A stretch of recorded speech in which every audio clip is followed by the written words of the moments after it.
정치권 흐름을 네 분과 함께 자세히 짚어봅니다. 위성권 더불어민주당 의원, 백승주 자유한국당 의원, 김중로 국민의당 의원, 오신환 바른정당 의원 나오셨습니다. 안녕하십니까? 안녕하세요.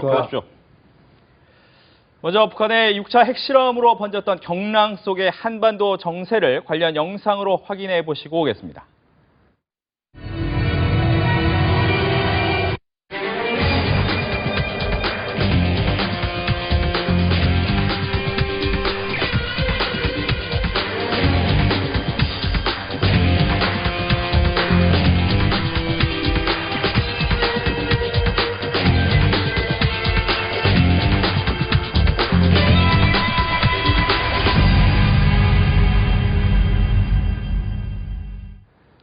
북한이 6차 핵실험을 감행한 지 오늘로 일주일째를 맞았습니다. 청와대 대북 정책 변화와 북핵의 외교 등 일주일간의 북핵 대응을 각 당의 입장에서 들어보도록 하겠습니다. 먼저 더불어민주당부터 들어보겠습니다. 북한의 핵 그리고 미사일 능력이 급속한 진전과 그리고 고도화로 인해서 한반도와 동북아 정세 전체가 날로 이렇게 엄중한 국면으로 접어들었다고 생각합니다. 집권당으로서 국민의 불만 해소, 불안 해소를 위해서 최선의 노력을 다하는 노력을 경주한 한 주라고 생각이 되어집니다. 대통령께서는 러시아를 방문해서 아베, 푸틴 그리고 미라켈 총리 등을 만나서 관련 논의를 했고요. 그 과정을 통해서 새롭게 새로운 전기를 마련했다고 보아집니다. 북한은 핵과 미사일을 가지고 살 수 없다라는 것, 그것을 명확히 함께 공유하는 인식의 자리가 있었다고 생각이 되어집니다. 대통령께서 러시아 방문을 통해서 평화를 강조하고 또한 강력한 최고의 제재 압박을 강조하는 것은 매우 중요한 의미를 짓는다고 생각합니다. 알겠습니다. 자유한국당의 이야기도 듣습니다. 북한이 6차 핵실험을 한 이 엄중한 상황에서 우리 대통령과 집권 여당이 어떻게 대응하는가 국민들이 관심 있게 지난주 봤습니다. 참 제가 느낄 때는 대통령과 집권 여당의 기본적인 북한에 대한 인식이 또 북한 해결 관련 생각이 잘 안 바뀌고 있구나 이런 생각을 가집니다. 러시아에 가서 블라디보스톡에 가서 푸틴 대통령을 만나서 북한에 대해서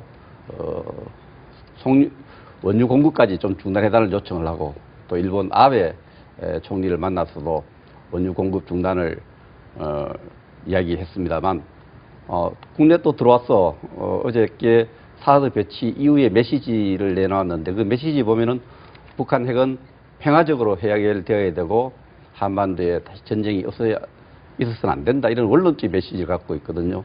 지금 평화적인 노력으로 북한 핵 해결 노력이 이렇게 처절하게 좌절된 이런 상황에서도 평화적 해결 노력, 이거 뭐 누구나 다 그런 주장을 할 수 있습니다만은 지금 상황에서는 러시아의 푸틴 대통령께서 원유 공급을 중단했던 그런 결기로 북한에 대해서 좀 더 단호한 태도가 보여야 되는데 그 진정성 있는 어떤 북한 인식의 변화, 북한 해결에 대한 어떤 원칙의 변화보다는 기존의 생각에 있다, 갇혀 있다는 생각이 들어요. 특히 집권 여당 대표가 국회 연설에서 대화를 얼마나 많이 호소라 이름을 했지만 어떻게 들으면 국민들이 자존심 상할 정도로 구걸 했습니까? 이런 부분은 집권 여당과 대통령 인식이 아직도 국민 눈높이에 맞지 않다 이렇게 생각을 합니다.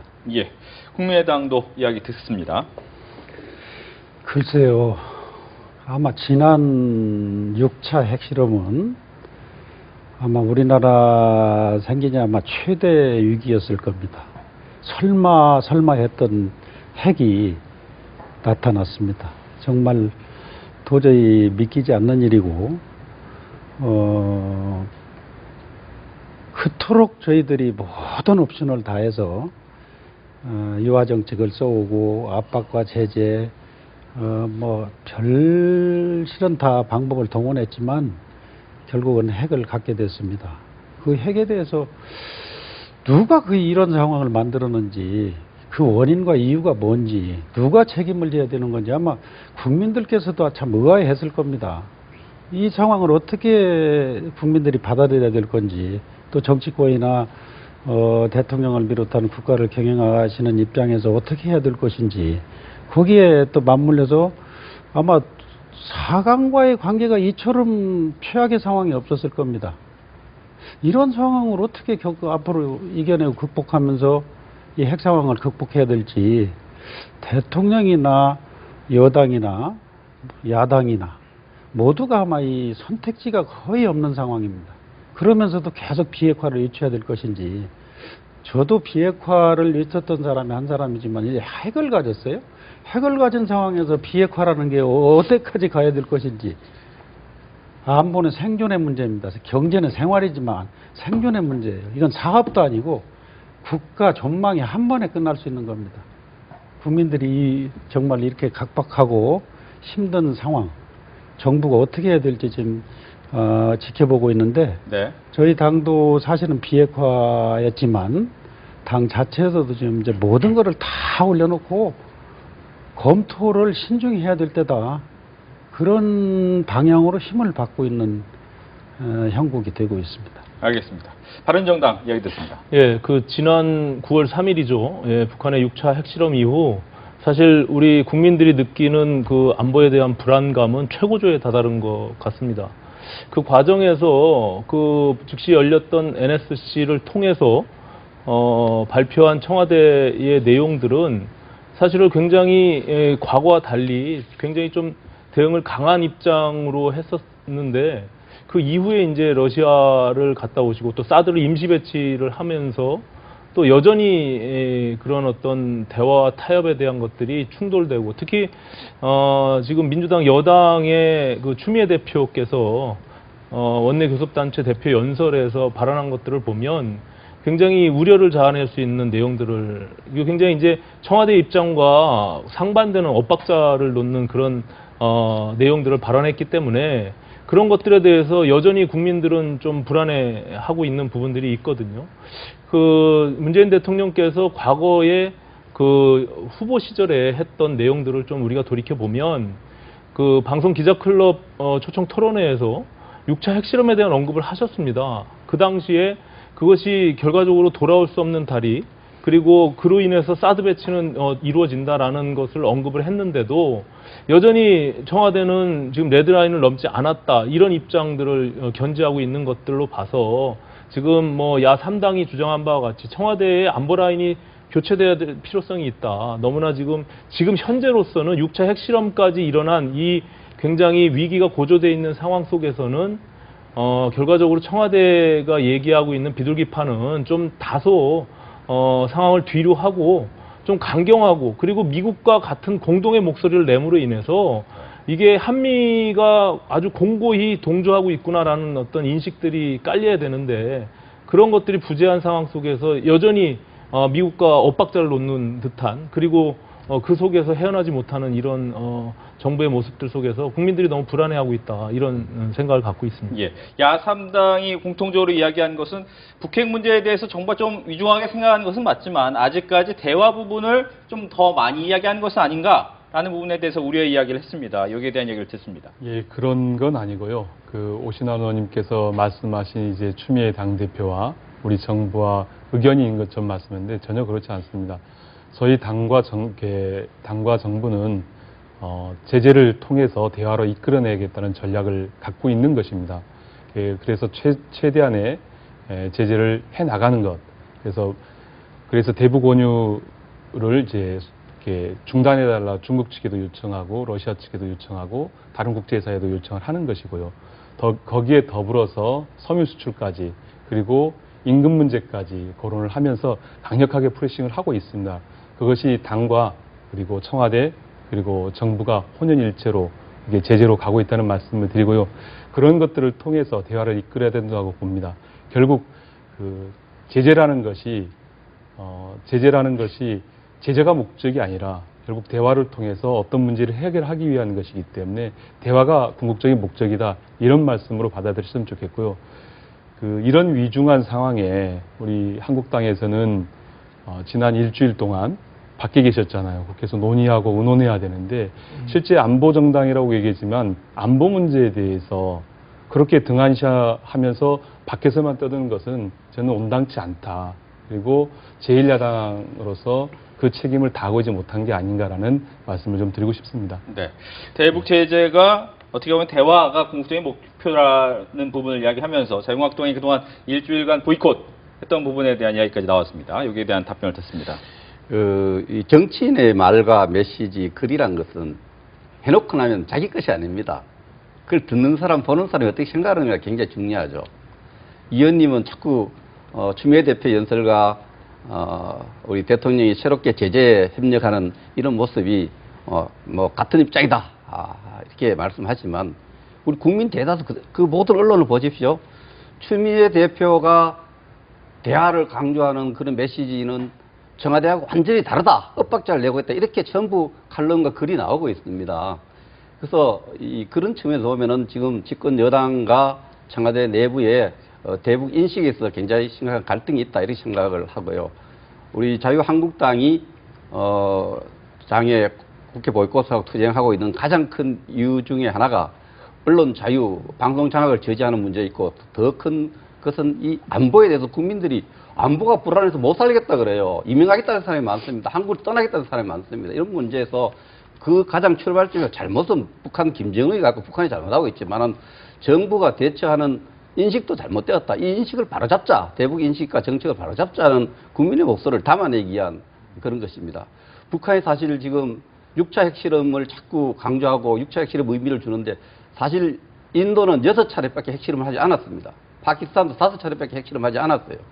벌써 4차례 이상 핵실험을 하면 북한은 사실상 전술적으로 군사적으로 핵을 사용할 수 있는 그런 상태에 있는데 아직도 집권 여당과 대통령은 북한이 핵을 전술적 군사적으로 사용할 수 있다는 그런 인식을 갖고 있지 않기 때문에 이런 인식을 바로잡아 드리기 위해서 우리가 장애 투쟁을 했다, 이렇게 말씀드리고 싶습니다. 알겠습니다. 국민의당이 먼저 발언권을 신청하셨습니다.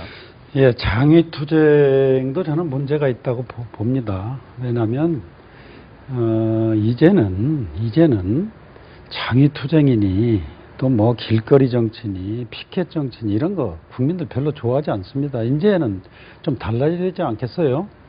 그러나 이제 문제는 그 원인 제공은 결국은 더불어민주당에서 했기 때문에 그거 역시 또 반성할 필요가 있고, 또 언론은 언론대로 자기 개혁을 해야 됩니다. 이제 정권에 나팔수가 아니거든요. 정말 국민들한테 진실과 사실을 알려줄 수 있는 공기가 돼야 되는데 언론도 대단히 이번 기회에 반성을 많이 해야 된다고 봐요. 그리고 이제 이 안보 문제는 지금 이번에 이제 핵을 백 의원님 말씀하셨듯이 이제 핵을 가졌다고 보지 않습니까? 싫든 좋든 가졌어요, 이제. 그러면 이런 상황에서는 완전히 안보의 패러다임이 바뀌어야 되고 국가 생존 전략을 새 판을 짜야 된다고 저는 봐요. 그러면 어떻게 되냐. 대통령은 지금 자의반 타의반일 겁니다. 전쟁 방지를 뭐 하겠다. 군사행동을 우리 허락 없이는 못한다. 또 운전석에 앉겠다. 뭐 유화정책 계속 무게중심을 그쪽에 두다가 이제는 이제 안 된다는 걸 느껴서 인식을 했어요. G20회 갔다 와서 수석위에서 그런 말씀을 하셨어요. 힘이 없는 나라는 아무것도 해결할 수 없다. 그렇게 하시고도 계속 해오다가 미국하고 계속 엇박자를 내요. 미국한테 패싱을 당하니까 러시아, 중국, 일본까지도 우리를 우습게 보는 겁니다. 그래서 한미동맹이 중요하고 이제는 추미애 대표 반성해야 됩니다. 뭐 안보를 알고 얘기하는지 저는 이해할 수가 없어요. 무슨 뭐 핵무장론했다고 해서 야당한테 뭐 철없는 주장을 한다고 그래요. 철없는 주장. 그게 품격이 맞는 얘기예요? 정말 반성해야 된다고. 정말 안보를 알고 얘기를 하시는 건지 여당 대표면 그 격에 맞게 깊이 있고 아주 품격 있는 대화를 해야 됩니다. 네, 당의 알겠습니다. 대표입니다. 알겠습니다. 오신환 의원 얘기까지 네. 듣고 드리는 게 나을 것 같습니다. 그 문재인 대통령과 이제 집권 여당인 민주당의 입장이 굉장히 곤혹스러우리라고 생각을 합니다. 저는 왜냐하면은 이게 선거 기간 동안에 해왔던 여러 가지 발언들이 있기 때문에 사드 배치만 해도 그 입장이 분명히 번복된 거잖아요. 이제 거기에 대한 것들이 뭐 임시 배치라는 것으로 해서 단순히 그것이 넘어갈 수 있는 부분이 아니라 솔직해져야 될 필요가 있다. 저는 국민들께. 그래서 상황이 지금 김중로 의원님 말씀처럼 아주 비상한 상황이에요. 6차 핵실험을 통해서 거의 수탄 핵실험이 지금 본인들은 이제 성공했다고 자축연을 벌이고 있는 상황 아닙니까? 그런 상황에서 완전히 패러다임을 바꿔서 이런 상황 속에서는 우리 입장이 바뀔 수 있다는 것을 솔직히 언급하고 국민의 생명을 소중히 생각한다면 그런 정부의 입장 속에서 한미동맹을 더욱더 공고히 해야 되겠다. 왜냐하면 예측하지 못한 상황들이 이미 대통령이 되고 나서 4개월 동안 벌어졌거든요. 중국과의 관계도 개선하고 싶은데 양쪽에 끼어가지고 어느 것을 하나 선택하지 않으면 안 되는 상황들이 왔음에도 불구하고 어정쩡한 상황 속에서 오히려 악화되는 상황들이 벌어졌단 말이죠. 그렇기 때문에 이제는 6차 핵실험을 계기로 인해서 야당이 주장하는 부분들을 지렛대로 삼아서 입장을 바꿀 수 있는 거예요. 저는 그렇게 생각합니다. 국민들을 설득해내고 또 성주의 주민들에게 솔직하게 얘기해서 지금은 정말 어쩔 수 없는 상황이니 이해해달라. 그리고 그런 여러 가지 부족한 부분들을 채워나가겠다고 말씀하시는 것이 오히려 전향적인 방법 속에서 우리 국가 안보를 지키는 대통령으로서 해야 될 일이다 이렇게 생각을 합니다. 그런데 여전히 아까 말씀드린 대로 정부 당대표의 입장과 또 정부의 입장 또 그리고 국방부 장관의 입장이 굉장히 서로 상반되는 입장들을 갖고 있기 때문에 국민들로서는 헷갈릴 수밖에 없죠. 그리고 또 미국의 트럼프 대통령은 우리 대한민국을 무시하는 발언들을 하고 또 중국과의 관계가 그렇다고 해서 나아지는 것도 아니고 뭐 이런 어떤 굉장히 궁지에 몰려있는 상황 속에서 저는 정부가 이제는 결단을 내릴 때다. 그리고 야당의 목소리들을 청취하고 그걸 지렛대로 해서 바꿀 수 있는 힘을 갖는다면 안보에 있어서만큼은 여야가 달리 없다. 이런 네. 측면에서 저는 정중하게 말씀을 드립니다. 예, 더불어민주당 얘기 듣습니다. 그래서 이제 대통령께서 이렇게 5당이 함께 오자회담을 하자는 거 아닙니까? 근데 오자회담에 제1당인 한국당이 안 오시겠다고 하고 도대체 논의가 될 수가 없는 상황인 거죠. 저는 한국당이 전향적으로 검토하고 이 문제에 대해서 함께 의논을 해야 된다고 봅니다. 대통령께서도 오신환 의원님께서 말씀하신 내용에 대해서 거의 대부분 대동소이하게 동의하고 계시죠. 어쩔 수 없는 사드 배치 선택에 대해서. 그렇지만 외교 광구에 있어서 중국이나 아니면 국내에 있는 그간에 있는 사드 배치에 부정적으로 보고 있는 국민에 대해서도 이야기를 할 수밖에 없는 입장에 있는 걸 아시잖아요. 그래서 그런 입장을 얘기한 거라고 저는 봅니다. 그래서 이런 것들이 이제 공론을 통합하는 과정 안에 있을 것이다라고 생각이 되지고 그것을 통해서 이 북핵 위기를 함께 넘어가지 않을까 이렇게 생각합니다. 네, 지금 뭐 얘기가 나왔으니까 사드 얘기를 좀 더 자세하게 하겠습니다. 그러면서 이야기를 좀 더 진전시키도록 하겠는데 문재인 대통령이 이제 사드 발사대 4기 임시 배치를 완료하고 나서 대외적인 논란과 관련해서 입장문을 남기기도 하셨죠. 현 정부가 취할 수 있는 최선의 조치라는 설명이 있기도 했습니다. 여기에 대해서는 여야가 극명하게 좀 다른 입장을 내놓고 있습니다. 이 부분 야당 먼저 이야기를 하는 게 조금 더 수월할 것 같아서 자유한국당 이야기부터 듣겠습니다. 사드 배치에 대해서 임시 배치는 했는데 여기에 대해서 어떻게 보셨나요? 예, 사드 배치와 관련해서 이제 대선 공약 과정, 대선 치르는 과정, 또 선거에서 승리한 직후에 있었던 입장하고 다르게 사드의 그 4개 잔여 포대를 완전 임시 배치한 것에 대한 그런 결단에 대해서 저는 긍정적으로 평가를 합니다. 지지 세력의 상당한 이탈, 정치적인 어떤 손해를 감내하고 대통령께서 결심했다 이렇게 생각을 합니다. 그러나 결심 이후에 그 메시지가 분명해야 됩니다. 이 대통령께서는 국민에게 진솔하게 사과해야 됩니다. 사드와 관련된 잘못된 입장 때문에 국론을 분열시키고 이런 여러 가지 어려움을 준 거에 대해서 4차 핵실험, 5차 핵실험, 6차 핵실험 군사적으로 큰 차이가 없어요. 그렇다면 5차 핵실험 되었고 난 뒤에 또 6차 핵실험 임박한 그런 상황에서 양보 상황이 위중하기 때문에 이런 사드 배치할 수밖에 없었는데도 불구하고 여러 가지 정치적 고려 때문에 사드 배치가 지연되었고 또 심지어 4기 배치 보고 문제는 국방부의 정치실장 인사 조치까지 했지 않습니까? 이런 여러 가지 혼란을 준 데 대해서 부상당한 마지막 잔여 포대를 배치하는 과정에서 부상당한 경찰과 또 시민들에게 안타깝게 생각한다는 메시지 전하기 전에 국민에게 솔직하게 사드 배치와 관련돼서는 잘못된 부분에서 이야기하시는 게 옳았지 않나 생각이 들고요. 제가 더 참담하게 생각하는 것은 우리나라의 대통령이나 집권 여당에 대한 다 외교 잘하고 싶습니다. 안보 잘하고 싶고요. 중국으로부터도 마찰을 줄여서 우리 경제 피해도 줄이고 미국의 지지도 받고 또 국제사회 지지도 받는 정책을 하고 싶겠죠. 그러나 결과적으로 사드 배치하고 나서 미국으로부터도 잘했다는 이야기 못 듣고 중국과의 관계가 더 험악해지고 국제사회로부터는 좀 더 심각한 이런 약간의 우리 자존심을 상해하는 뉴스를 많이 보지 않습니까? 제가 이 시청자에게 전하기에 좀 민망합니다. 트럼프 대통령이 일본 아베 총리한테 한 한국이 협조를 구걸하고 했다 이런 표현들 거기까지 구걸하고 이런 표현까지 들어야 되는 것은 결과적으로는 참 안타까운 사정이거든요. 사드와 관련해서 안보와 관련해서 이제는 전 잘잘못 따지자는 것이 아닙니다. 잘못된 거 솔직히 그 과정에서 실수를 인정하고 네. 국민 안전을 제일로 하는 그런 최선의 정책을 찾아서 가겠다. 국민은 이렇게 미래지향적으로 말씀하신 게 옳지 않느냐 이렇게 생각을 합니다. 예, 국민의당 이야기 듣습니다. 이 사드는 정말 제가 그런 표현을 써서 새드라고 그랬어요. 새드. 슬프다. 국민을 다 반절로 나누고 초기 시작서부터 의사결정 과정서부터 정책 수행하는 과정이 전부 다 잘못됐어요. 그래서 오늘날 와서 또 지금 문재인 대통령의 정부에 굉장한 부담을 주고 있습니다. 이러지도 저러지도 못하는 상황인데 어쨌든 이 사드 배치는 한강 이남을 커버할 수 있다고 그랬거든요. 네. 그래서 저는 지금도 이제 그러면 우리나라 중추신경이 다 모여있는 심장부인 서울은 어떻게 할 것인가? 저는 내년도에 ER이라고 새로운 그 업그레이드된 사드가 만들어져서 나온다는데 그걸 뭐 지금 일개포대 2조니까 2조 한 5천억 뭐 3조가 되더라도 하나 정도 사다가 놔야 되지 않을까 그런 생각도 들어요. 우리 안전을 위해서. 근데 이제 저희 당도 최초에는 반대했다가 찬성을 했거든요. 제가 선두에 섰었습니다. 예.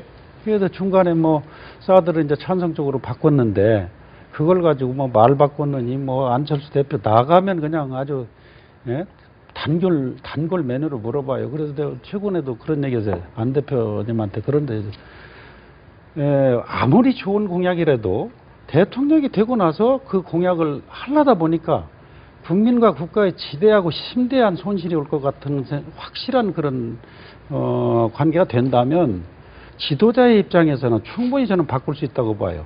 폐기도 할 수 있고 보완할 수도 있고. 다만 국민을 설득시키고 이해시키는 건 대통령의 몫입니다. 지금 아까 백 의원님 아주 잘 말씀을 해주시던데 그런 이제 국민을 설득하고 이런 건 지금도 사드 문제는 저는 오로지 뭐 좌고 우면하고 국민의 뭐 눈치 보고 또 자기 뭐 지지했던 사람들 또 뭐 반대했던 파들 생각한다? 저는 그건 굉장히 잘못됐다고 봐요. 왜냐하면 오로지 그거는 안보 문제는 국민과 국가만 보고 해야 됩니다. 네. 그래서 국방장관한테도 제가 대통령한테 충성하지 말고 국민과 국가를 항상 생각하고 일 처리를 해라. 목이 달아나도 건의를 해라. 알겠습니다. 이번에 저 국방장관이 그 전술핵무기 했어요. 정의용 그 안보실장이 대화가 잘 안 통하니까 바로 그냥 내가 그럼 대통령한테 보고하겠다 해서 티타임 하면서 했다고 하는 후담을 제가 듣고 용기 있다. 그런 얘기를 했었습니다. 알겠습니다. 바른정당 얘기 듣습니다. 그 사드 배치와 관련해서는 정말 그 국민들이 굉장히 양분돼 있고 갈등이 되어지는 부분들에 대해서는 좀 안타깝습니다. 어쨌든 국가 안보를 위해서 국민들의 생명을 담보하는 굉장히 중요한 문제이기 때문에 대통령께서 6차 핵실험 이후에 결단을 내리고 물론 그 임시 배치라는 용어를 쓰면서 향후에 또 논란을 여전히 염두에 두고 있는 부분들이 좀 안타까움이 있지만 어쨌든 그 배치에 이르른 점에 대해서는 용기 있는 결단이라고 생각을 하고요. 그런 과정 속에서 저는 뭐 좀 더 대통령도 그렇고 집권 여당도 그렇고 그 부분에 대해서 솔직해질 필요가 있다 이렇게 말씀을 드립니다. 그래서 국민들께 언급한 것과 마찬가지로 지금으로서 국민들을 지킬 수 있는 최선의 어떤 행보다라고 말씀하신 것처럼 그런 방법들을 통해서 결과적으로 국민들을 좀 더 설득해내고 또 반대하는 쪽의 입장을 이렇게 다시 좀 이렇게 바꿔낼 수 있는 그런 어떤 통치력이 필요하지 않나 저는 그렇게 생각을 하고요. 이제 더 이상 좀 사드와 관련해서는 더 이상 논쟁이 없었으면 좋겠다. 그러려면 어쨌든 반대하고 있었던 민주당과 대통령의 입장이 바뀌는 과정 속에서 좀 더 솔직한 결단을 가질 필요가 있다 이렇게 생각을 하는 겁니다. 근데 여전히 아직도 임시 배치라는 용어를 쓰면서 향후에 있을 또 다른 불안감들을 조성하고 있기 때문에 그것이 너무나 좀 우려스러운 부분들이 있고요.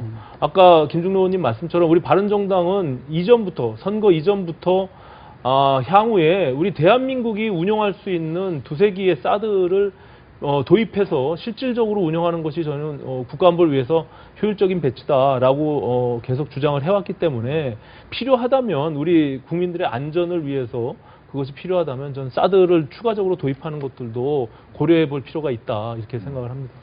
더불어민주당 이제 마지막 답변을 여기에 대해서 하셔야 될 것 같은데 보면 공통적인 것 같습니다. 이 결단 부분은 참 잘하셨는데 네. 거기에 대해서 설득이 좀 부족했다라는 부분을 이야기를 하면서 아직까지 끝까지 임시 배치라는 단어를 두는 것은 결국 나중에 또 한 번의 분란이 일어날 소지가 있는 것은 아닌가라는 지적이 있었습니다. 예, 우선 이제 사회자께서 말씀하신 부분에 대해서 답을 먼저 드리겠습니다. 예, 대통령께서도 그렇지만 어떻든 간에 절차적인 정당성을 확보해 주는 것이 무엇보다 중요하다고 판단하고 있습니다. 임시 배치라고 얘기되어진 것은 환경 평가를 하겠다고 얘기를 했기 때문에 그러한 절차들을 이행하겠다는 말씀을 하시는 거고요. 그렇게 이해해 주시면 고맙겠고, 저는 기본적으로 한미동맹의 튼튼한 기초에 안보 국방을 만들어야 된다고 저희 당은 생각을 하고 있습니다. 그런 과정 안에서 보면 지금이 사드 논란은 사실은 이제 전 정부에서 정치적 논의 자체가 없이 일방적으로 결정하면서 공론 자체가 분열되어져 왔습니다. 그 분열로 인해서 지금까지 이런 문제가 발생을 하고 있는데요. 저는 아쉬운 것은 그 당시에 이러한 결정을 왜 지금 야당이 얘기하는 것처럼 같이 논의하고 협의하고 하지 않았는지에 대해서 질문을 드리고요. 그 부분에 대해서는 한국당에서 분명한 국민들에게 사과를 해야 된다는 생각을 갖습니다. 그리고 지금 한중 관계에 있어서 매일 1조씩 제가 듣는 이야기로 1조씩 손해를 보고 있다는 얘기를 합니다. 그런 한중 관계의 문제도 우리는 면밀하게 볼 필요가 있다고 생각이 되어집니다. 앞으로 사드 임시 배치가 이루어지고 이런 대북 압박을 통해서 북핵 문제를 대화의 테이블로 끌어내는 것이 중요한 과제가 아닌가 이렇게 생각합니다. 네, 그렇다면 한 가지만 제가 더 네, 질문을 드리면 이 북핵 얘기를 하면서 지금 설득 부분이 약간은 부족했다라는 부분에 대한 답변이 조금은 부족했던 것 같아서 설득 부분, 국민에 대한 설득을 어떻게 더 해야 됩니까? 어떻습니까? 국민에게는 충분히 저는 설득을 했다고 생각을 합니다. 충분하게 말씀을 드렸고요. 관련해서 정치적 상황 안에서 외교관계 안에서 어쩔 수 없는 선택을 해야 됨에 대해서 충분히 말씀을 드렸고 또한 앞으로 환경영향 평가라든가 이런 것들을 절차를 거쳐서 진행을 하겠다라고 말씀을 한 것이 적절했다고 저는 생각합니다. 알겠습니다. 지금 제가 듣기에는 사드 문제가 국회에서 논의가 부족했다. 지난 정부에서 그런 말씀을. 저는 사드는 고대 군사적 문제입니다. 고대 군사적 문제이기 때문에 기본적으로는 고급 장교단을 그런데 활용하려고 우리가 뽑아놨거든요. 운영하는 겁니다. 군사적 판단을 존중을 해야 됩니다. 오히려 과도하게 국회에서 논의가 공론화 진행됐습니다. 그렇게 국회 비준을 받아야 된다. 어떻게 해야 된다. 어떻게 해야 된다. 군사적 실용성이 없다. 일부 또 국회의원님들은 사드가 전자파가 인간의 몸을 튕기게 한다는 노래까지 만들어서 반대를 했어요. 저는 그때 괴담이 진실을 이기는 이 잘못됐다고 제가 일관되게 주장해 왔습니다. 그래서 이런 부분에 대해서 저는 이전 정부에서 이미 국회에서 엄청나게 논의되었고 공론화가 과도하게 되었다. 지금 사드에서 제가 가장 안타깝게 생각하는 것은 지금 자녀들이 군에 가면은 주소를 편지를 보낼 때 사서함 보내지 않습니까? 보병 중대가 있는 주소도 노출하려고 사서함 써가지고 보냅니다. 이 사드라는 이 고도의 첨단 무기 어디 있는까지 다 공개해 버렸어요. 그래서 북한 무인기 가서 그 위치를 찍어가지 않습니까? 그 지나치게 군사 문제가 공론화, 과도화, 정치화 되었던 후유증을 지금 앓고 있다고 생각을 하고 있고요. 어쨌든 국민에게 설득하는 노력이 설득하는 노력을 많이 했고 또 우리 정부나 대통령 입장에서는 공약한 대로 절차적 정당성을 지켜서 추가 배치를 했다 이렇게 설명을 하는데 이것이 국민들이 느낄 때는 어떻게 느낍니까? 사드 배치 한 1년 뒤에 가고 한참 걸릴 줄 알았는데 신속하게 했기 때문에 그 결단을 높이 평가하는 겁니다. 평가해서 이런 것 때문에 하게 되었다. 이전에 약속을 못 지키게 되어서 이렇게 못 지키게 됐다 하면 되지. 여기서 공식하게 원칙을 지키고 있다, 절차를 지키고 있다 이렇게 하는 것이 국민들이 느낄 때는 약속을 못 지켰다라고 크게 느끼고 있는데 그 부분에 대해서 인정을 하지 않으니까 정책적 판단의 오류를 상황 판단의 오류를 인정하지 않으니까 국민들이 볼 때는 공감이 잘 안 가는 겁니다. 네. 이런 분들 통 크게 사드와 관련해서 정책적인 논란이 벌어진 것에 대해서 안보지 논란이 벌어진 것에 대해서 포괄적 책임진 정부로서 좀 송구하다 이렇게 하고 예. 사드 임시 배치 이 문제도 그렇지 않습니까? 일반 환경 영향 평가를 하려면은 사계절 봄, 여름, 가을, 겨울을 거쳐서 환경이 어떻게 되는가를 보려고 하는데 사실 전자파 평가해 보니까 별 영향이 없는 거예요. 그래서 일반 영향 평가를 지나고 나서 영구 배치를 할 것인가를 판단하겠다. 이건 절차적으로 저는 옳다고 생각합니다. 미국 저도 그 옳다고 생각하는데 이런 옹색하게 변명하지 말고 통 크게 알겠습니다. 바꾸면서 이해해달라 이렇게 하는 게 맞다고 제가 봅니다. 추가적으로 한 말씀 예. 드리고 이제 위원님 말씀하시는 게 좋을 것 같은데요. 그 사드와 관련해서도 그렇고 대통령께서 사실은 그 선거 과정 속에서 대통령이 된 이후에 지키지 못하는 것들이 여러 것이 있잖아요. 근데 그런 측면에서 보면 김중로 의원님 말씀하신 대로 현실적으로 내가 대통령이 되고 보니 그 외교적 문제들도 내 뜻대로 되는 것이 아니고 또 북한이 내 마음대로 조정이 되는 것이 아닌데 6차 핵실험까지 왔단 말이죠. 그리고 아까 말씀드린 대로 후보 시절에 분명히 6차 핵실험이 일어나면 사드 배치 어쩔 수 없다, 불가피하다라고 얘기하셨어요. 그런 것들을 지렛대로 해서 입장을 바꿀 수 있거든요. 그러면 지금 여기 의원님 말씀하신 대로 입장을 바꾸면서 솔직해지면 돼요. 우리의 상황이 너무나 바뀌었다. 먼저 안철수 후보님 그런 입장의 전환들이 있으면서 물론 여러 공격을 받긴 했지만 그렇지만 지금처럼 계속적으로 전략적 모호성이라는 것을 유지하면서 간다는 것은 또 다른 그거는 리스크를 안고 가는 것이거든요. 그럼 나중에 환경 영향 평가에서 그럼 임시 배치를 통해서 그것을 번복해서 그럼 사드를 빼려고 합니까? 그냥 놓으려고 하면 또 어떡할 겁니까? 이런 것들을 왜 끝까지 그것을 가지고 가느냐. 차라리 결단을 내려서 배치를 하고 그 다음에 중국과의 협상들을 통해서 설득해내고 하는 것들을 최단기간으로 줄여서 중국의 피해를 우리가 최소화하는 쪽으로 가고 그러면서 한미 동맹을 더욱더 공고히 하는 쪽으로 가야 그래야 지금 현 정부가 헤쳐나갈 수 있는 길도 열리는데 오히려 자꾸 이상한 어차피 국민들은 믿지 않습니다. 이미 말을 바꾼 것으로 국민들이 인정하고 있잖아요. 사드 배치를 사실은 과거에 민주당이나 후보 시절에 국회 비준동의 받아야 된다고 끊임없이 주장하셨잖아요. 지금은 비준동의 얘기합니까?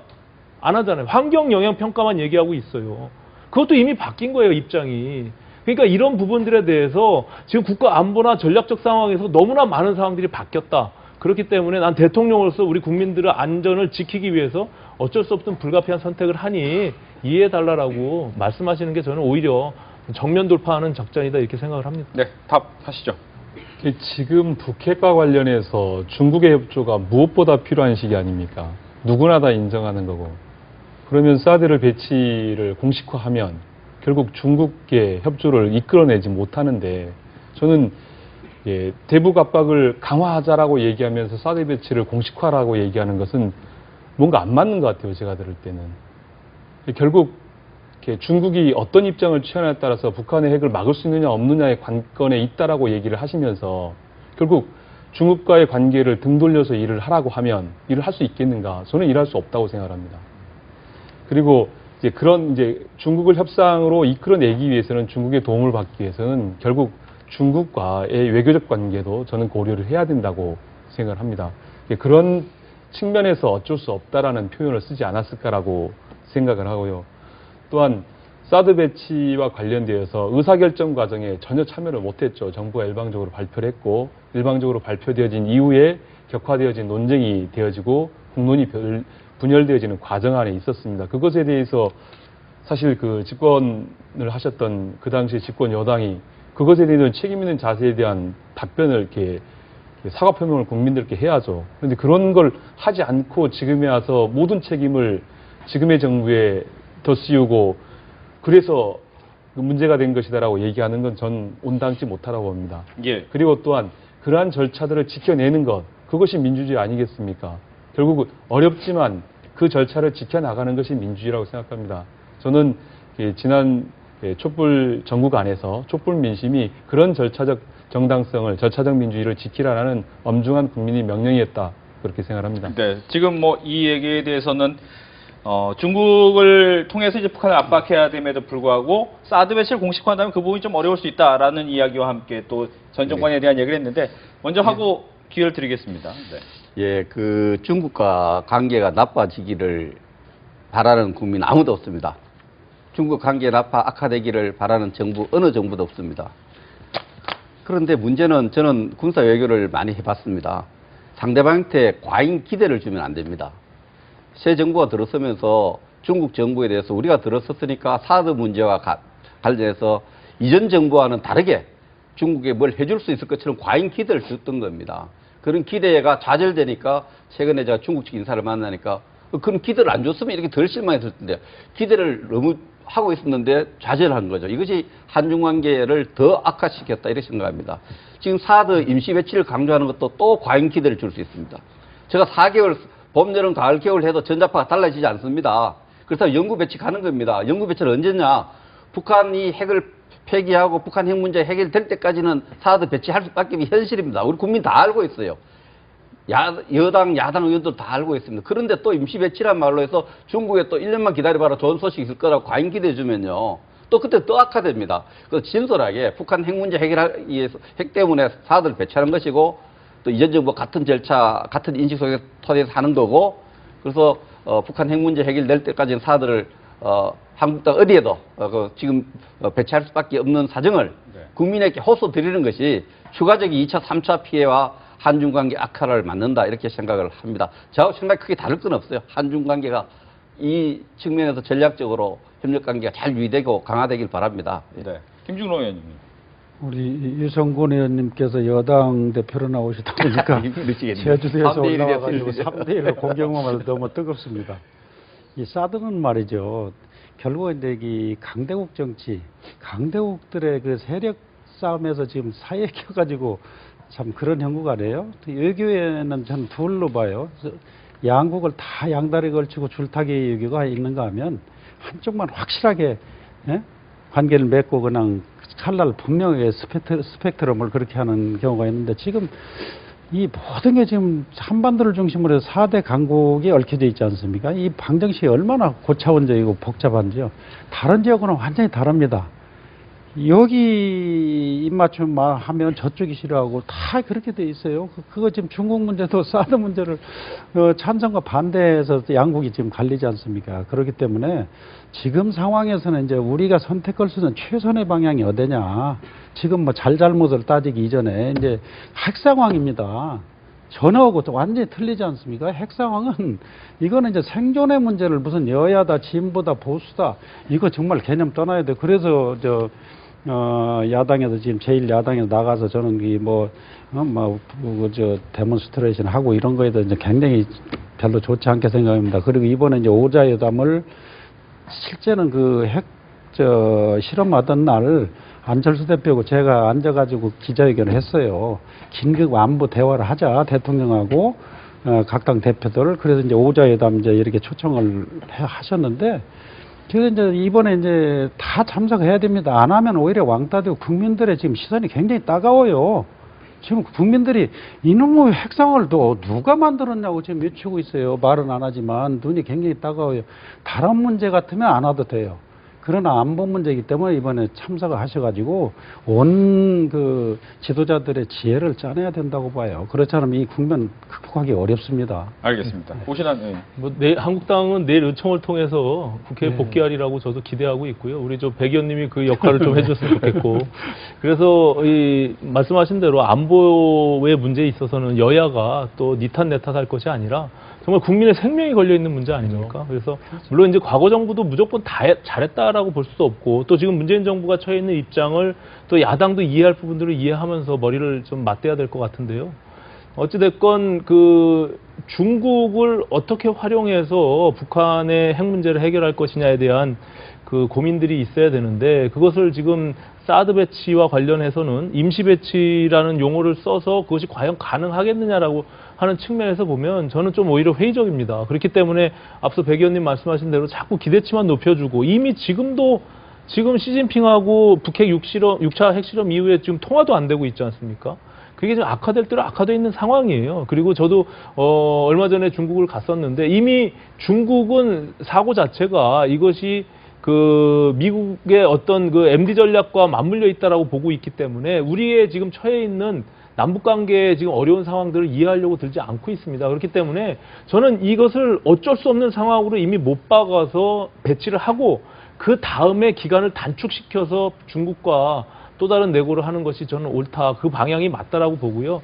특히 이제 최근에 미국에서 전술핵 배치 관련한 언급들이 있었고 그것이 또 하나의 어떤 중국을 압박할 수 있는 작용이 될 수 있습니다. 그러니까 전술핵을 실제 배치하고 안 하고의 문제를 떠나서 우리가 다양한 경우의 수를 통해서 중국을 설득해내고 필요에 의하면은 북한을 또 압박할 수 있는 중국을 견인할 수 있는 방법들을 선택하는 것인데 그런 측면에서 보면은 임시 배치라는 용어 자체가 또 다른 앞으로의 또 분란을 예고하고 있기 때문에 저는 더 우려스럽고 그것이 길면 길수록 중국의 입장에서는 다른 동력이 없으면 지금의 제재나 어떤 중국과 한국과의 관계들이 개선될 수 있는 여지는 없지 않습니까? 네. 그렇기 때문에 저는 결단을 내리는 것이 옳았다라고 생각하는데 그런 점에서 좀 아쉬움이 있습니다. 예. 예, 더불어민주당 답변까지 듣습니다. 예, 대통령께서도 말씀하셨지만 어쩔 수 없는 상황에 대한 인식의 차이가 야당과는 좀 있는 것 같습니다. 어떻든 간에 앞으로 이제 그러한 문제에 대해서 오자회담을 통해서 홍준표 대표께서 오신다면 오자회담이 되겠죠. 오자회담을 통해서 슬기롭게 좀 해결이 됐으면 하겠습니다. 예. 지금 뭐 잠깐 이야기는 나왔지만 최근 이제 북핵에 맞서서 우리도 핵 억제력을 좀 보유해야 되는 것은 아닌가 이런 얘기 나오죠. 이른바 핵 무장론이 정치권을 뜨겁게 달고 있습니다. 상반된 발언들이 나옵니다. 한번 들어보시죠. 핵 균형만이 북핵을 억제할 수 있는 가장 유효 적절한 수단이다. 야당 일각에서는 북한 핵 위협에 맞서 우리도 자체 핵 무장을 해야 한다는 끔찍한 주장을 하고 있지만 한반도에서의 핵 무기는 백해 무익하다고 다시 한번 말씀드립니다.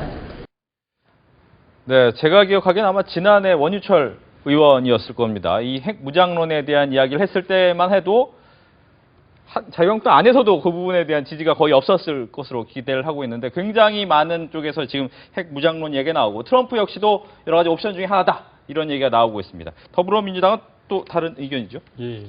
먼저 듣겠습니다. 더불어민주당부터. 예, 91년도에 이제 우리 한반도에서 전술핵이 그 배치를 뺐고 26년 만에 다시 이제 핵무장론이 이렇게 오고 있는데요. 전술핵 배치 문제에 대해서 이렇게 다양하고 이제 복잡한 고려가 선행돼야 된다고 봅니다. 앞서 우리 추미애 대표께서도 이렇게 TV를 통해서 말씀을 했지만 핵무장을 하게 되어지면 결국 지금 이렇게 동북아나 아니면 국제 전체적인 질서에서 실질적으로 북한의 핵무장을 막을 수 있느냐라는 논의가 되어진다고 봐집니다. 저희가 볼 때는 그러한 핵무장론을 가지고는 북한의 핵을 막을 수 없다라고 지금 저는 생각을 합니다. 그간에 우리가 추구했던 비핵화를 추진하는 것이 맞지 않는가라고 생각이 되어지고요. 뭐 저희가 이제 제가 바른정당이나 아니면 이제 한국당에 좀 묻고 싶은 얘기가 북한의 핵을 지금 핵의 존재를 인정하는 것인가 아니면 인정하지 않고 가질 가능성을 가지고 논의를 하는 것인가에 대해서 묻고 싶고요. 그것에 대해서 답을 좀 들었으면 합니다. 알겠습니다. 자유한국당부터 하시죠. 예, 자유한국당이 이 엄중한 상황에서 초당적으로 안보 외교 국방에 대처해야 되지 않느냐 이런 주장들이 제기했는데 그렇게 해야 된다고 생각합니다. 그래서 국회 보이콧 기간 중에도 국방위원회, 정보위원회 계속 참가를 했고 또 대통령 외유 기간 동안에는 장애 집회를 안 하고 이렇게 초당적으로 협력을 하고 있고 앞으로도 그런 입장은 유지해 가려고 합니다. 지금 그 핵 무장론 또 전술핵 반입과 또 전술핵 반입이 안 되면은 또 다른 길을 선택해야 된다 이런 우리 당의 입장을 갖고 있는데요. 이 부분은 간명합니다. 국민이 불안해하고 국민 안전을 지키기 위해서 북한은 이미 사실상 핵을 보유해서 핵을 군사적으로 전술적으로 사용할 수 있는 상황에서 핵의 균형을 통해서 안보를 보장받자는 이런 생각입니다. 역시 우리나라가 처음 하는 것은 아니고요. 미국이 핵을 가졌을 때 대치 상태에 있던 냉전 시대 구소련이 핵을 개발해서 그 안보를 확보했고 또 중국이 또 중소 분쟁 속에서 소련으로부터 미국으로부터 안전을 지키기 위해서 또 그 어려운 과정에서도 핵을 개발해서 자기 안전을 담보받았고 중국과 인도가 또 군사적으로 갈등을 빚을 때 인도가 핵을 개발해서 안보를 확보해서 그래서 최근에 중국과 인도가 굉장히 마찰했는데도 더 큰 충돌을 한 것은 핵과 핵의 균형이 있었기 때문입니다. 또 파키스탄이 인도로부터 유혹을 받으니까 핵을 개발해서 안보를 보장받았고 중동에서는 이스라엘이 또 그러한 입장을 취했는데 우리 한반도도 북한이 이제 핵을 가진 상태에서 미국이 갖고 있는 핵 전력, 핵 우산으로 우리 안보를 보장받는 그 핵 우산 속에서 안보를 보장받아 왔는데 이걸 가지고는 국민이 불안한 겁니다. 미국이 제대로 정말 우리가 핵 위협에 있을 때 이걸 안보를 책임질 수 있는가 이런 문제에서 우리가 전술 핵무기를 재반입입니다. 이 처음 오자는 이야기가 아니고 60년 초부터 89년까지 북한의 전술 핵무기가 한국에 배치된 적이 있기 때문에 그런 측면에서 전술 핵무기를 재반입을 미국에 요청해서 핵우산 정책을 지킬 수 있는 의지를 갖고 있는지를 반입에 대한 우리 요구를 해서 어떤 태도로 나오는가 이런 부분에 대해서 우리가 강력히 요청을 합니다. 지금 제일 중요한 건 한미 관계에서 철저한 공조입니다.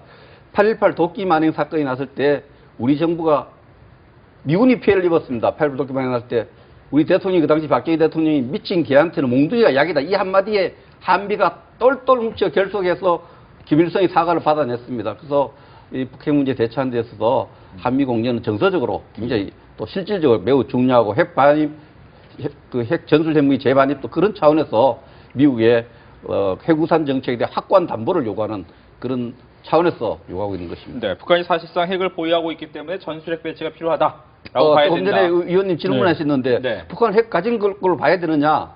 그 NPT 체제라는 게 있어요. 외교적으로는 67년 1월 1일부터 핵을 개발한 국가는 핵 보유 국가를 인정할 수 없도록 국제 체제가 잡혀 있어요. 그 체제에서 보면 인도나 파키스탄, 이스라엘도 핵 보유 국가가 아닙니다. 그러나 전술적으로 군사적으로 핵을 사용할 수 있는 상태에 있느냐? 인도와 파키스탄이, 이스라엘이 저희들 있다고 생각하지 않습니까? 북한도 이미 인도가 6차례 핵실험을 했고 북한도 6차례 핵실험했어요. 파키스탄 5차례 핵실험 때문에 군사적으로 전술적으로 핵을 사용할 수 있는 상황이 있다고 국방부 장관은 그런 인식을 하고 통수권자도 그런 인식을 가져야 됩니다. 예, 국민의당 이야기도 듣습니다. 핵 문제 하면 정말 드릴 말씀이 많은데 이 핵은 절대무기입니다. 절대무기. 인류가 만든 절대무기예요. 절대무기 앞에서는 말로 되지 않는다는 얘기가 있어요. 핵은 핵으로 해결할 수 있다. 그리고 그 유명한 독일의 그 국제정치학자 아마 많이 들어보셨겠지만 한스 모겐스라고 있어요. 그분은 핵 보복력이 없는 나라는 핵 보유국이 위협을 가해올 때 두 가지 선택을 두 가지밖에 없다고 그래요. 첫째는 그냥 항복하든지 아니면 싸우다가 죽든지 둘 중에 하나라고 합니다. 그 정도로 이 핵은 그냥 말로 되지 않아요. 지금까지 보세요. 우리가 그 많은 옵션을 다 제시하고 북한을 정말 대화로 끌어나게 해서 유화정책, 뭐 햇볕정책, 포용정책 해서 뭐 강원을 다 해왔는데 이게 뭡니까? 91년도 같이 공동선언하고 지금 비핵화 선언하고 지금 오늘 이런 상황이 됐어요. 아까 말씀드렸지만 국민이 어떻게 받아들이겠어요? 이거 누가 책임질 겁니까? 국방장관 역대 대통령들 뭐 했어요? 제가 이렇게 말씀드리면 너무 격한 말씀일지 모르겠지만 국민들의 입장에서는 한 번도 죄송하다 미안하다는 말 한 사람 없어요. 누가 이걸 이렇게 해놨어요? 이 상황을 어떻게 극복하겠습니까? 그런데 핵을 가졌다고 봐야 됩니다. 저는 가졌다고 봅니다. 미국에 지금 턱밑까지 지금 ICBM까지 와 있는데 엊그제 지금 수소폭탄까지 했어요. 50kg에서 100kg톤까지. 네. 그러면 싫든 좋든 가졌다고 봐야 돼. 우리는 인정하고 싶지 않지요. 국제적으로 다 가졌다고 봅니다. 이제. 그럼 그 핵을 갖는 순간 저는 한국적인 레드라인은 끝났어요. 그러면 이런 상황에서 옵션이 뭐 있겠습니까? 저희 당의 강령도 비핵화예요. 그러나 핵을 가진 순간 이건 달라져요. 아까 말씀드린 패러다임 달라지고 생존 전략이 달라져야 합니다. 국가. 그러면 핵을 제껴놓고 하는 어떤 옵션도 지금 중국이 키를 쥐고 있는데 중국이나 북한이 안 움직여요. 그러면 이대로 그냥 가는 겁니까? 그냥 유엔의 압박만 하고 있어요? 이것도 지금 구멍 나 있어요. 고기 잡으려고 망쳐놓는데 중국이 마음대로 안 해줘요. 그걸 어떻게 막을 거냐? 핵을 포함한 모든 옵션을 이제 테이블에 놓고 진지하게 우리 생존을 우리가 책임져야 된다는 차원에서 이제 해야 됩니다.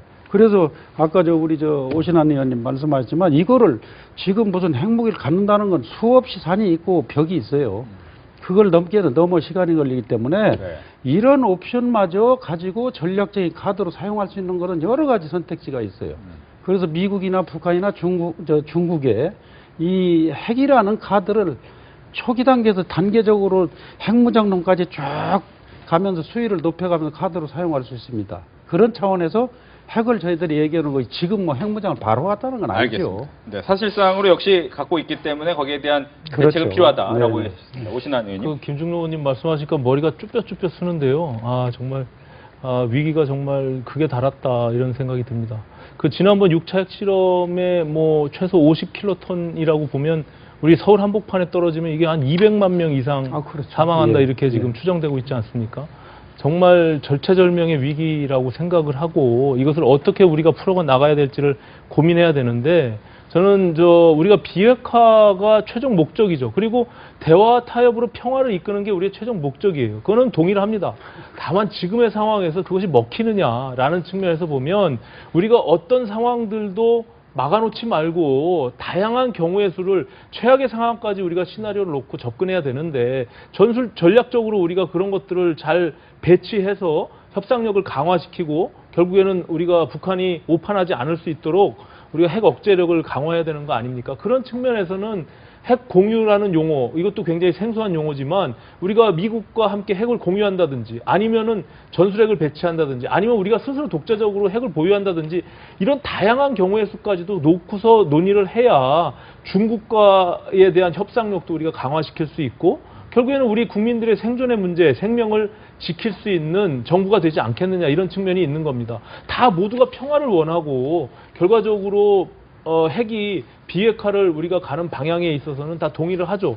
근데 지금 그것이 우리가 말로만 해서 그리고 대화를 우리가 구걸한다고 해서 이루어지는 것은 아니지 않습니까? 지금 말씀하신 대로 정말 수십 년 동안 그 앞에 있는 대통령들 그리고 앞에 있는 국방부 장관들이 정말 머리 숙여 국민들께 사죄해야 될 상황이 지금 도래했단 말이죠. 우리 정치인들도 그런 측면에서 위기감을 같이 공유하고 지금의 상황들을 좀 슬기롭게 풀어나가야 되지 않을까 이렇게 생각을 합니다. 야3당은 모두 사실상 핵을 인정했습니다. 여기에 대해서 이야기를 하시죠. 저는 이렇게 국제적으로 이렇게 북한의 핵은 인정되지 않고 있다고 생각을 합니다. 그런 안에서 지금은 정책이 추진되어진다고 봐집니다. 논리적으로 보면 북한 핵 보유국으로 인정을 하게 되어진다라면 그러면 당연히 우리도 전술핵을 가져야 되는 게 되어지죠. 그래서 국제적으로 지금 우리가 제재와 압박을 하고 있는 이유는 북한이 아직도 핵을 갖고 있지 않기 때문에 그걸 갖지 못하게 하기 위해서 국제사회가 공조를 통해서 지금 제재 압박을 하고 있는 거죠. 논리적으로 저는 모순이 있다고 보고요. 또 아울러서 지금 이제 일본이 이렇게 우익 성향이 매우 높아지고 있는데 일본에서 전술핵을 아니면 핵무기를 개발하겠다고 하게 되어진다면 한국도 하고 있는데 우리도 해야 되겠다. 이렇게 하게 되어지면 사실은 그것을 제어할 아무런 명분도 논리도 서지 않는 거죠. 결국 이제 이런 것들 때문에 사실은 우리가 핵 보유국을 인정하면 안 된다고 봐집니다. 지금도 우리의 정책의 목표는 북한의 비핵화이고 미사일을 없애는 것이라고 저는 생각합니다.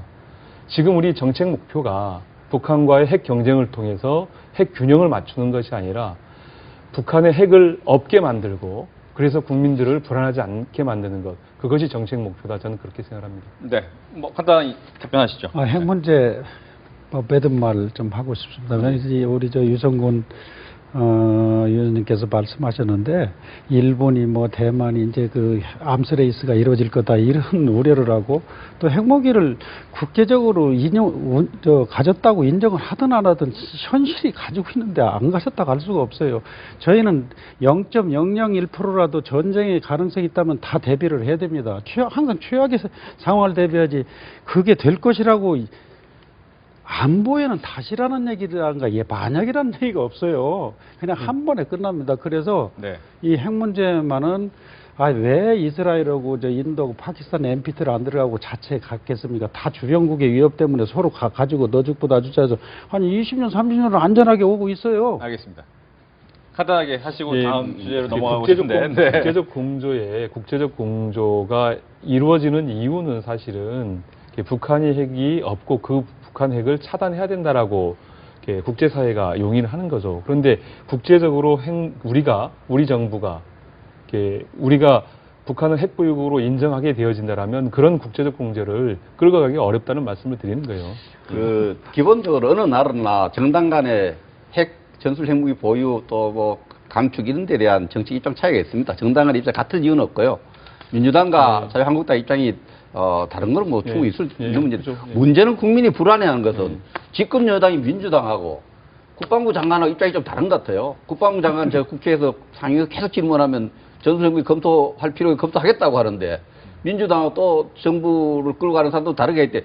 이게 정당 간의 입장 차이는 저는 충분히 있을 수 있고 있는데 집권 여당의 지도자와 또 집행부서의 기관장, 국방부 장관이 입장 차이가 극명하게 보이는 것은 국민을 굉장히 불안하게 합니다. 이 부분이 빨리 조절되길 바랍니다. 한 가지만 네. 말씀드리면 사드 배치도 그랬지만 국민적 여론들이 핵 보유와 관련해서 굉장히 좀 비등하게 높아져 가고 있다는 점은 말씀드립니다. 최근에 그 한국 갤럽에서 조사한 부분들이 6차 핵실험 이후에 거의 60% 이상이 핵 보유에 대해서 긍정적인 반응들을 보이고 계셨고 반대는 35% 정도뿐이 안 됩니다. 그렇기 때문에 우리가 지금 당장 핵 보유를 하자는 것은 아니잖아요. 근데 어쨌든 그것이 전술핵이든 아니면 핵 공유든 아니면 실질적인 핵 보유든 지금의 어떤 논의들 축 속에서 우리가 그 협상력을 높이기 위한 다양한 어떤 경우의 수로 놓자라는 말씀이고 정부 입장에서는 그것을 받아들이기는 어렵겠죠. 하지만 뭐 야당이나 어떤 뭐 시민사회단체나 이런 쪽에서 분명히 목소리가 있을 수 있다 저는 이렇게 봅니다. 네.